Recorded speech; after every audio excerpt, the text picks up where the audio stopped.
ഞാൻ ഈ സംസാരിക്കുന്ന സമയത്ത് പുറത്ത് കൊട്ടിക്കലാശം തകർക്കുകയാണ്. നാളത്തെ ഒരു ദിവസം കൂടി കഴിഞ്ഞാൽ മറ്റന്നാൾ കേരളം പോളിംഗ് ബൂത്തിലേക്ക് പോകും. അടുത്ത 5 വർഷം ഈ സംസ്ഥാനം ആര് ഭരിക്കണം എന്ന് തീരുമാനിക്കാൻ. യഥാർത്ഥത്തിൽ ഈ തെരഞ്ഞെടുപ്പിൽ നമ്മുടെ വിഷയം വികസനം അല്ല എന്ന് ഉറച്ചു വിശ്വസിക്കുന്ന ഒരു വ്യക്തിയാണ് ഞാൻ. അങ്ങനെ പറയുമ്പോൾ പിണറായി വിജയൻ ഇവിടെ കഴിഞ്ഞ 10 വർഷം കൊണ്ട് വലിയ പുരോഗതി ഉണ്ടാക്കി, മലമറിച്ചു, അതുകൊണ്ട് അതിനെക്കുറിച്ച് സംസാരിക്കുന്നില്ല എന്ന് കരുതണ്ട. നമ്മുടെ സംസ്ഥാനത്ത് ഏറ്റവും അധികം പുരോഗതി ഉണ്ടായത് നമ്മുടെ കടബാധ്യതയിലാണ്. 10 വർഷം മുമ്പ് 2016 പിണറായി വിജയൻ അധികാരമേൽക്കുമ്പോൾ നമ്മുടെ ആകെ കടം 1,56,000 കോടിയായിരുന്നു. അതായത് കേരളം ഉണ്ടായത് മുതൽ 10 വർഷം മുമ്പ് വരെയുള്ള ആകെ കടം 1,56,000 കോടി. 10 വർഷം പിണറായി വിജയൻ ഭരണം കഴിഞ്ഞ് 2026 ആകുമ്പോൾ നമ്മുടെ കടം 5,50,000 ലക്ഷം കോടിയാണ്. അതായത് ഈ കഴിഞ്ഞ 10 വർഷം കൊണ്ട് 4 ലക്ഷം കോടി രൂപയുടെ കടബാധ്യത പിണറായി വിജയൻ സർക്കാർ കേരളത്തിന് ഉണ്ടാക്കി തന്നു. ഏറ്റവും വലിയ വികസനം അതായിരുന്നു. ഒരു ദിവസം ശരാശരി 109 കോടി രൂപയുടെ കടബാധ്യതയാണ് കഴിഞ്ഞ 10 വർഷത്തെ ഓരോ ദിവസവും ഈ സർക്കാർ നമുക്ക് ഉണ്ടാക്കി തന്ന വലിയൊരു വികസനം. നികുതി മറ്റ് മാർഗങ്ങളിലൂടെ ലഭിച്ച പണം ഇതിൽ പെടില്ല.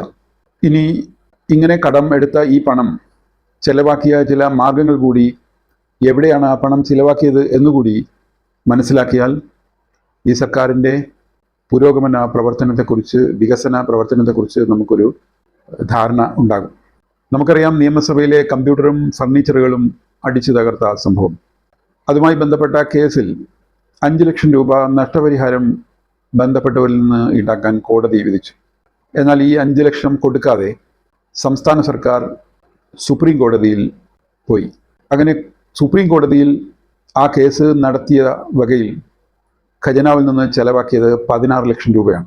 അതായത് പാർട്ടി പ്രവർത്തകർ 5 ലക്ഷം രൂപ നഷ്ടപരിഹാരം നൽകി പരിഹരിക്കേണ്ടിയിരുന്ന ഒരു വിഷയം സംസ്ഥാന സർക്കാർ സുപ്രീം കോടതിയിൽ പോയി പൊതു ഖജനാവിൽ നിന്ന് 16 ലക്ഷം രൂപ ചെലവാക്കി. ഇത് മാത്രമല്ല, നിരവധി അക്രമ കൊലപാതക കേസുകളിൽ സംസ്ഥാന സർക്കാർ പ്രതികൾക്ക് അവരെ രക്ഷപ്പെടുത്താൻ വേണ്ടി സുപ്രീം കോടതിയിൽ പോയപ്പോൾ കേസ് നടത്താൻ പണം ചെലവാക്കിയത് ഖജനാവിൽ നിന്നായിരുന്നു. ഇത്തരം നമുക്കറിയുന്നതും അറിയാത്തതുമായ ധാരാളം പല വഴിയിൽ ചെലവാക്കിയ ബാധ്യതയാണ് ഈ 4 ലക്ഷം കോടി രൂപ. ഇത്തരം വിഷയങ്ങൾ ഉണ്ടായിരിക്കെ തന്നെ ഞാൻ പറഞ്ഞത് നമ്മുടെ യഥാർത്ഥ പ്രശ്നം അതല്ല എന്നാണ്. തീർച്ചയായും ഇതിനേക്കാൾ ഒക്കെ ഗുരുതരമായ മറ്റൊരു ഭീഷണിയുടെ മുമ്പിലാണ് മലയാളിയും കേരളവും ഉള്ളത്. നമ്മുടെ സംസ്ഥാനത്തെ ഇന്ത്യയിലെ മറ്റെല്ലാ സംസ്ഥാനങ്ങളിൽ നിന്നും വ്യത്യസ്തമാക്കുന്നത് വ്യത്യസ്ത ജാതി മത വിഭാഗങ്ങളായിരിക്കെ തന്നെ നമ്മളെല്ലാം ഒരു കുടുംബത്തെ പോലെ, സഹോദരങ്ങളെപ്പോലെ ജീവിച്ചവരാണ്, ഇപ്പോഴും ജീവിക്കുന്നവരാണ്. കേവലം അധികാരത്തിനു വേണ്ടി, അധികാരത്തോടുള്ള ആർത്തി മൂലം നമ്മുടെ സാമൂഹ്യ ഘടനയെ, കേരളത്തെ കേരളമാക്കുന്ന, മലയാളിയെ മലയാളിയാക്കുന്ന സവിശേഷമായ നമ്മുടെ മത സൗഹാർദ്ദത്തെ തകർത്തിട്ടാണെങ്കിലും അധികാരത്തിൽ തുടരണം എന്ന CPM നേതൃത്വത്തിൻ്റെ കേരളത്തോടുള്ള വഞ്ചനാപരമായ നിലപാടാണ് യഥാർത്ഥത്തിൽ ഈ തിരഞ്ഞെടുപ്പിലെ പ്രധാന പ്രശ്നം. ഒരു നാടിൻ്റെ സമ്പത്ത് എന്ന് പറയുന്നത് അവിടുത്തെ റോഡുകളോ പാലങ്ങളോ വിമാനത്താവളമോ മനുഷ്യരുടെ ജീവിത നിലവാരമോ അല്ല.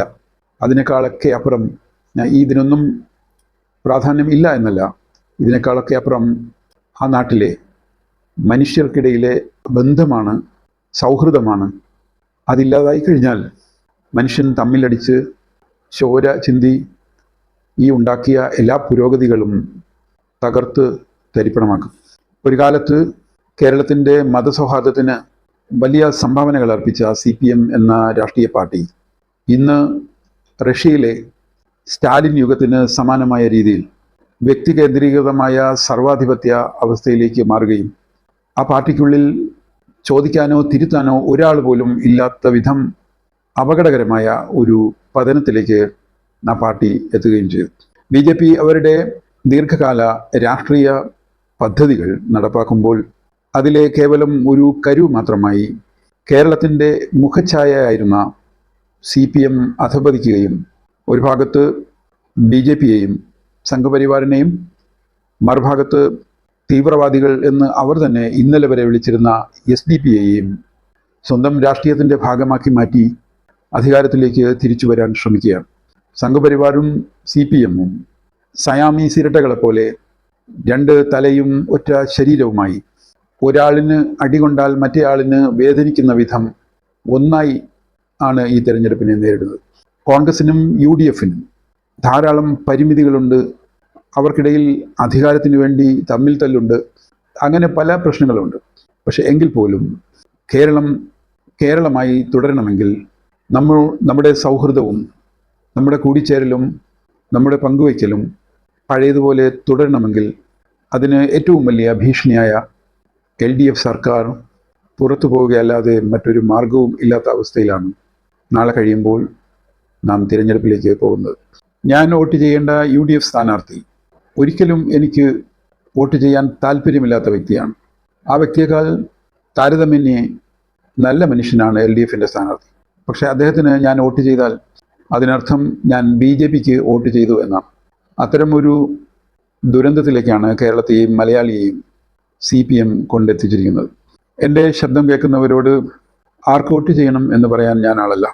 അതേസമയം കേരളത്തെ ഒരു വലിയ വിപത്തിൽ നിന്ന് വീണ്ടെടുക്കാൻ ആവശ്യമായ ചിന്തയും അതിനനുസരിച്ചുള്ള പ്രവൃത്തിയും മലയാളികളിൽ നിന്ന് ഉണ്ടാകണം എന്ന് ഞാൻ ആഗ്രഹിക്കുന്നു.